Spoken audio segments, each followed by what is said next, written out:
Hello दोस्तों। हम आपके सामने लेकर आए हैं एक नई हॉरर स्टोरी। ये घटना जो घटी है, इसको सुनकर आप भी बिलीव नहीं करोगे कि दुनिया में कुछ ऐसा भी हो सकता है।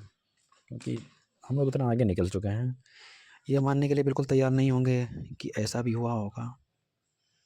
तो हम आपको ये कहानी जो सुना रहे हैं, ये वैसे तो घटी है बिहार में, बिहार का छोटा सा जिला मधुबनी वहाँ।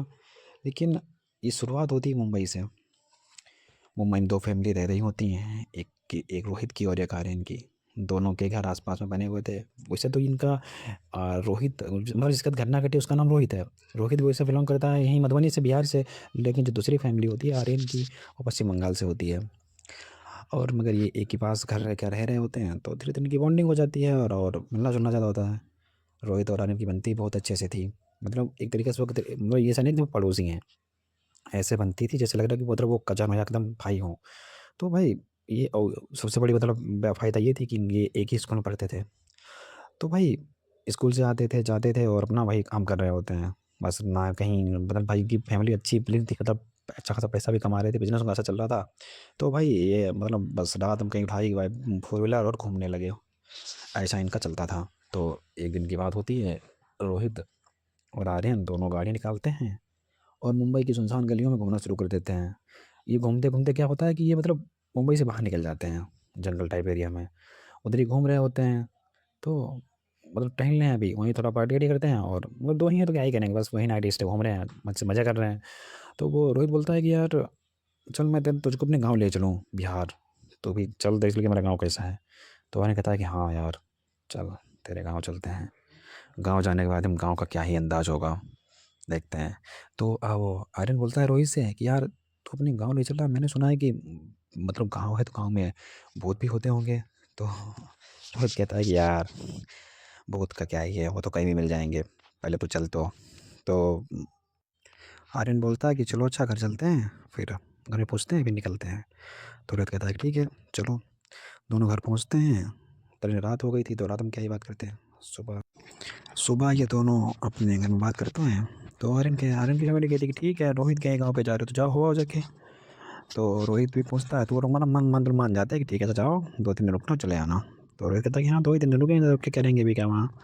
तो भैया ये अपनी वही 7 सीटर गाड़ी निकालते हैं मनपसंद और बैठते हैं, सामान भर लेते हैं क्योंकि भाई मुंबई से बिहार की लंबी दूरी है। आराम से ये गए, मतलब जहाँ इन्हें 2 दिन पहुँच जाना चाहिए था ये 5 दिन में गए। मतलब हर जगह टहलते हुए बिंदास बोल के आए थे 2 दिन वापस आ जाएंगे, लेकिन इन्हें आते आते 15 दिन हो गए। क्योंकि 5 दिन तो इन्हें जाते लग गया, 5 दिन बाद रुकेंगे और 5 दिन तो इन्हें आते भी लगेगा। तो भाई ये गए आराम से, पहुँचते हैं 5 दिन बाद ही पहुँचते हैं। तो मतलब मधुबनी में इसके रोहित के मतलब छोटा सा गांव था, वहीं इसके दादाजी रहते थे, खेती बाड़ी करते थे। मतलब गांव जो था मतलब रास्ता ठीक थी, रास्ता नहीं जाने को रास्ते दिक्कत है, रास्ते थी लेकिन जंगल टाइप का एरिया था। तो गांव थोड़ा बड़ा भी था, अच्छा भी था। तो भाई पहुँचते हैं वहाँ, इनके दादाजी देखते हैं कि उनका पोता आया है, तो भाई वो मतलब कहते हैं कि बैठो बेटा। तो ये बताते हैं कि दादा हम लोग तो रुकने आए हैं। तो कहते, कोई बात नहीं रुको, यहाँ तो खाना बनाने वाली हमने लगा रखी है, खाना से बना जाएगी, क्या बता देना क्या क्या खाना है। और तो आर्यन कहता है कि यार भाई रोहित चलते हैं बाजार और अच्छे सामान खरीद लाते हैं। तो ये लोग जाते हैं, बढ़िया सब्जी खरीद लाते हैं, पनीर वगैरह। वो कहते हैं कि यार तो चिकन बनेगा, चिकन खाएंगे वो दोनों भाई। तो फिर रोहित जाता है गाड़ी लेकर, चिकन खरीद लेते हैं दोनों लोग। शाम को वो आती है, बना के खाना जाती है, दोनों भाई खा लेते हैं। खा पी के ये पूरा गाँव टहलते हैं। तो अब आर्यन को तो चुल मची थी यार कि कहीं तो कुछ तो हॉरर होना चाहिए यार, मतलब गाँव में है तो भूतिया तो होना चाहिए। तो भाई वो कहता है कि यार रोहित यार बता कहीं यहाँ कहीं भूत तो नहीं पाए जाते हैं क्या। तो रोहित कहता है क्या यार कहाँ चक्कर में पड़ा है, भूत इस ज़माने में कहाँ धरे हैं, 21वीं सदी में तो भूत की बात कर रहा है। तो कहता है छोड़ यार हम दादी से पूछेंगे। शाम को भाई दोनों लेटते हैं, तो ये दोनों छत पे लेटते थे आराम से। तो दादी से कहते हैं दादी यार कोई भूतिया कहानी सुनाओ, यहाँ गाँव भूत तो नहीं पाए जाते हैं। तो दादी पहले तो टाल देती कि अरे बच्चे कहाँ चक्कर में पड़े हो, नहीं ये सब कुछ आने पा जाता है। जब ये राधे नहीं मानता है तो दादी कहती है अच्छा ठीक है मैं तुम्हें एक सच्ची घटना बता रही हूँ, वो भी इसी गाँव की ही। तो आर्यन कहता है कि अरे वाह इसी गाँव की कहानी सुनने को मिलेगा तो वाह मज़ा आ जाएगा। दादी बताओ बताओ बताओ, अरे चलो थोड़ा छत पे सुनाएं चल के, वहीं लेटते हैं वही तुम लोग सुनाते हैं। तो भाई जाते हैं दोनों वहाँ लेटते हैं आराम से, दादी इनको सुनाना शुरू करती हैं कि मतलब ये गाँव पहले ऐसा नहीं था बेटा, गाँव पहले बहुत छोटा सा था, बहुत कम लोग यहाँ रहते थे, ये बाद में बड़ा हो गया है। और पहले यहाँ पे था भी नहीं गाँव, यहाँ से तकरीबन 200 मीटर आगे पर वहाँ बसा हुआ था, अब तो वहाँ शमशान घाट बन गया है। कहने वहाँ पे क्या था, पहले ज़्यादा लोग रहते नहीं थे, थोड़े लोग ही रहते थे। तो वहाँ पे क्या था कि एक परिवार रहता था, उसमें तो कोई था ना, खाली पति पत्नी थे। और कोई ज़्यादा थे ही नहीं, उनके बच्चे-वच्चे भी नहीं हुए थे, तो मतलब बहुत अच्छे थे, पूरे गाँव की मदद करते थे और हर गाँव के बच्चे मतलब जितने गाँव में बच्चे थे सबको प्यार करते थे। पता नहीं उनको क्या हुआ, क्या नहीं हुआ, उनकी आकाश में मौत हो जाती है। जब मौत हो जाती है तो भाई उनका के पीछे तो है ही नहीं कोई, तो गाँव वाले उनका मतलब दाह संस्कार करते हैं। कहने बेटा 10 बाद तो सही चलता है, उसके बाद में क्या होता है कि वो पति-पत्नी सबको दिखने शुरू हो जाते हैं। जिसको दिखते थे उसकी वही मौत हो जाती थी और अधिकतर तो मौतें वहीं होती थी, वहाँ पास में कुआँ था, उसी में डूब के होती थी। तो जब मतलब ये घटनाएँ दिन पर बढ़ने लगी, तो लोगों को कहने लगे यार अगर ऐसा होता है तो शायद कुछ ही समय में ये पूरा गाँव खत्म हो जाएगा। तो उन्होंने एक मतलब पुजारी को बुलाया, वो तांत्रिक वहाँ आया, उसने पूजा-पाठ किया और कहा कि अब ये दोनों तो बहुत ही में चले गए हैं, इनको यहाँ से हटाना तो बहुत मुमकिन बात है, क्योंकि यहाँ से इन्हें हटाना बहुत मुमकिन बात नहीं है, बहुत मुश्किल बात है। ये हटेंगे कि नहीं और आप लोग शायद इनके बारे में जानते भी नहीं हैं। ये मदद ज़रूर करते थे, लेकिन ये तांत्रिक न्याय करते थे पूरे गाँव पर, ताकि इनको बच्चा हो सके। मगर इनके करने का फल इन्हें कुछ और ही मिल गया, इन्हें कुछ हुआ नहीं, लेकिन इन्हें तांत्रिक विद्या इतनी गति कर रखी है कि इन्हें हटाना बहुत मुश्किल है।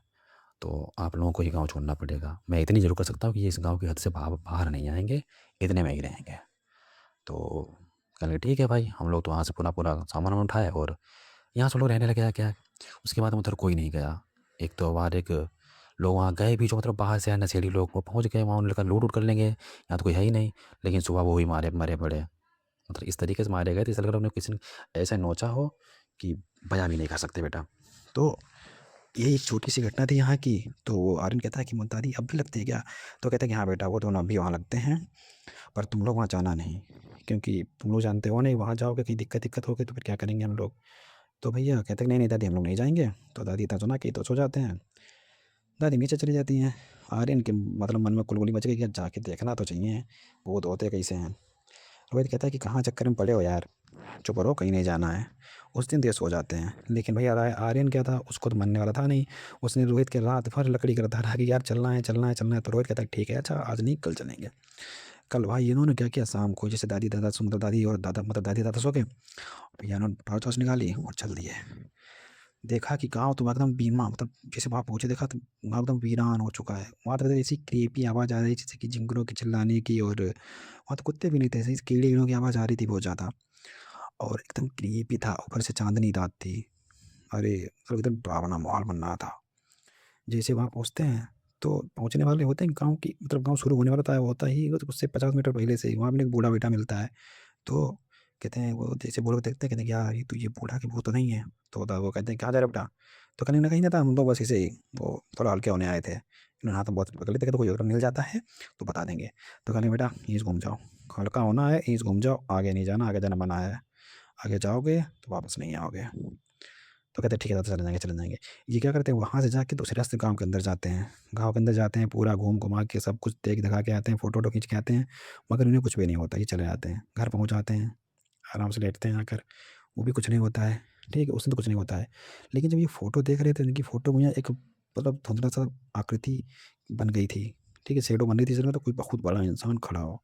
जब हमने गौर से देखा तब हम दोनों की आवाज़ हिल गई, भाई ये क्या है? नॉर्मल फ़ोटो खींची, उसमें देख ही नहीं पाए। उस दिन तो ये डर गया। लेकिन रोहित ने नोटिस किया कि आर्यन का बिहेव थोड़ा बदलने लगा है। जैसे कि वो पहले मटन-वटन खाता था, उतना नहीं खाता था, लेकिन अब बहुत ज़्यादा खा रहा है। बात-बात में गुस्सा करने लगता था, दादा-दादी से चिल्लाने लगता था कि मतलब अजीब कर रहा था। ठीक है, एक दिन की क्या बात होती है, एक दिन तो हद हो गई। इन दोनों छत पे सो रहे होते हैं, रोहित की एकदम आँख खुलती, देखे आर्यन तो 20 फीट हवा ऊपर मतलब हवा में ऊपर खड़ा हुआ है, और रोहित को ही घूर रहा है एकदम से डरावनी आँखों से।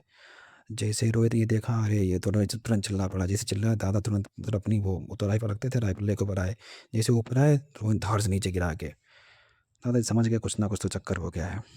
उसे पकड़ के वो लोग कमर उठाते हैं, और तुरंत वो कुछ नहीं करते हैं, आनन-फानन तुरंत एक पुजारी को बुलाते हैं और कहते हैं कि जैसे पुजारी सुबह आता है, वो देखता है, कहता है कि ये वो पूजा पाठ करता है।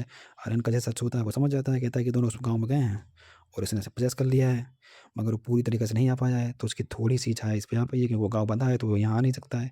तो वो वहीं से बस में कर रहा है। तो कहते हैं कि वो दादा कहते हैं क्या करें इसके हालात के? कुछ नहीं करेंगे, थोड़ी बहुत पूजा पाठ कर देंगे, ये सही हो जाएगा। लेकिन दोबारा ना वो आ जाएगा, दोबारा आएगा तो कतई नहीं बचेगा किसी भी हालत में। तो कोई तांत्रिक अपनी पूजा पाठ करता है, और रोहित उस दिन तो आराम से सही हो जाता है, कहने से कुछ नहीं होगा, अभी सो जाएगा, थोड़ी देर में सही हो जाएगा। हुआ भी यही, थोड़ी देर में सही हो गया। दादाजी बाद में तुम बहुत डाँटते हैं कि तुम दोनों अपना बिस्तर बाँधो और तुरंत निकल लो यहाँ से, क्योंकि तुमका कोई भरोसा नहीं, तुम लोग फिर जाओगे। तो कहते हैं नहीं दादा हम लोग नहीं जाएंगे, फिलहाल हम जा रहे हैं। कि नहीं जाओ, आओगे भी अभी कभी आना, मगर उधर नज़र भी नहीं आओगे, हम तुम पे हम लोग रखेंगे नज़र। ये तो भैया सामान वामान कल बांधते हैं और आ जाते हैं मुंबई। घर में भी किसी को नहीं बताते हैं, दादा दादी से प्रॉमिस करके थे प्लीज़ बताना नहीं, वरना हम लोग बहुत डांटे जाएंगे। तो कहते हैं ठीक हम लोग बताएंगे नहीं, पर तुम लोग कहीं नहीं जाओगे। तो ये घटी थी उनके साथ घटना, कोई यकीन करेगा कि ऐसा भी कुछ हो सकता है। ये आराम से मुंबई आते हैं, उसके बाद मुझे कभी भी बदौती नहीं गए। तो है दोस्तों, यही ख़त्म होती है स्टोरी। अगर आपको हमारी कहानी पसंद आई हो तो चैनल को लाइक सब्सक्राइब और कमेंट करें।